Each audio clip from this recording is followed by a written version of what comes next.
اهدنا الصراط المستقیم۔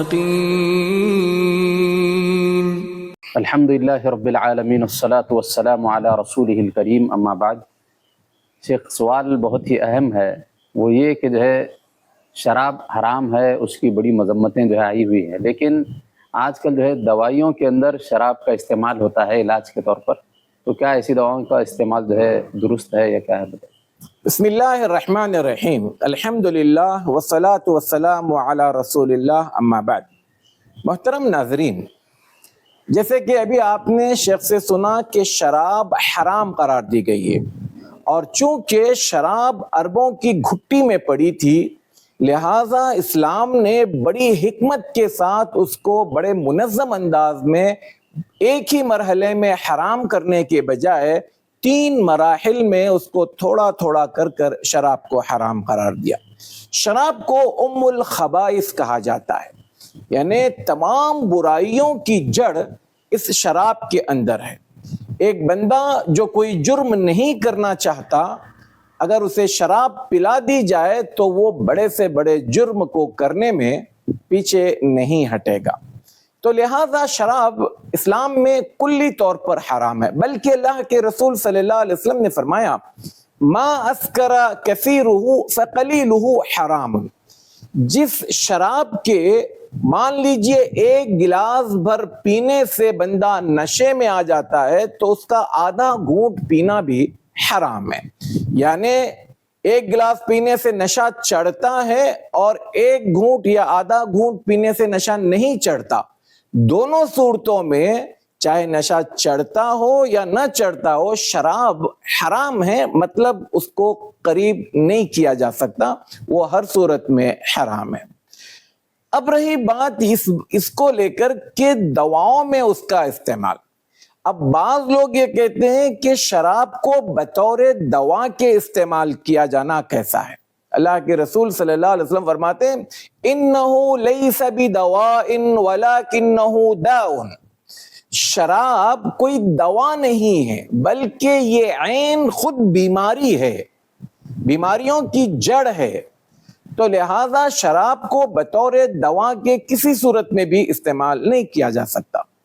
البتہ بعض دواؤں کو حفاظت کے لیے، یعنی اسے دیر تک اس کے اندر کوئی خرابی یا اس کے اندر کوئی ایسی چیز نہ پیدا ہو جو مریض کو پلانے سے تکلیف ہو یا نقصان پہنچائے، تو اس کے اندر شراب کے کچھ چند قطرات ڈال دیے جاتے ہیں تاکہ وہ اس کی حفاظت اس سے ہوتی ہے۔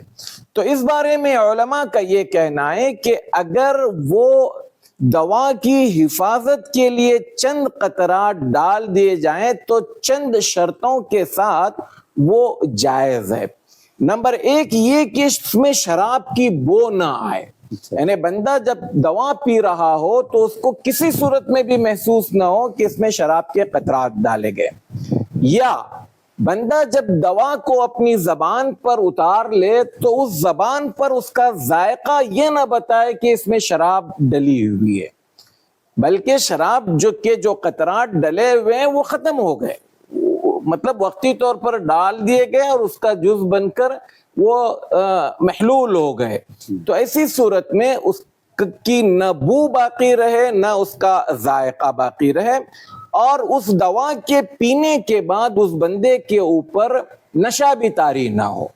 تو یہ اگر اس کے اندر اوصاف پائے جاتے ہیں تب تو ان قطرات کا یا اس کم مقدار میں دوا میں شراب کے ڈالنے کو علماء نے جائز قرار دیا۔ اب اس کی ایک تیسری چیز ہے کہ شراب سے مان لیجئے بعض لوگ زخم کو صاف کرتے ہیں، اور یہ تصور کیا جاتا ہے، مانا جاتا ہے کہ جیسے ڈیٹول وغیرہ کا استعمال کرتے ہیں کہ اس کے اندر جو ہے کیڑے نہ بن جائیں، جراثیم نہ پیدا ہو جائیں یا اس طرح، تو وہ شراب کو ڈال کر اس زخم کا علاج کرتے ہیں۔ تو اس بارے میں علماء کا یہ کہنا ہے کہ اس طرح سے کرنے میں کوئی حرج نہیں، چاہے مقدار کم ہو یا زیادہ ہو، کیونکہ شراب کا پینا حرام ہے۔ شراب کے قطرات کا یا شراب کے کچھ حصے کا زخم کو یا جسم کو لگانے یا کسی جگہ صفائی کے لیے استعمال کرنے سے وہ حرمت نہیں باقی رہتی، بلکہ دونوں الگ الگ چیزیں، تو اس طرح سے کرنے میں کوئی حرج نہیں ہے۔ تو کل ملا کر یہاں پر 3 باتیں ہم نے بیان کی۔ ایک تو شراب کبھی بھی دوا نہیں ہو سکتی۔ اچھا، جو دوا میں شراب ملائی گئی، اگر آپشن میں ہمارے پاس کوئی ایسی دوا ہو جس میں یہ قطرات بھی شامل نہ ہو تو ہمیں اس دوا کو اختیار کرنا چاہیے تاکہ یہ قطرات سے بھی ہم اپنے آپ کو بچائیں۔ لیکن اگر اس کے علاوہ کوئی دوا ہے ہی نہیں، یا جو دوائیں بھی ہیں ان میں سب میں یہ قطرات ملائے گئے ہیں، کیونکہ اس کی طبیعت میں یہ بات شامل ہے کہ اگر شراب کے چند قطرات نہ ڈالے جائیں تو وہ دوا خراب ہو جاتی ہے، اس میں بگاڑ پیدا ہوتا ہے، تو ایسی صورت میں اس دوا کے استعمال کرنے میں کوئی حرج نہیں۔ اللہ تبارک و تعالی ہمیں تمام تر حرام چیزوں سے محفوظ رکھے، اور اس طرح کی جو چیزیں ہیں اللہ تعالی ہمیں توفیق دے کہ ہم محتاط رہیں۔ اللہ تعالی ہمیں کہنے اور سننے سے زیادہ عمل کی توفیق عطا فرمائے۔ السلام علیکم ورحمۃ اللہ وبرکاتہ۔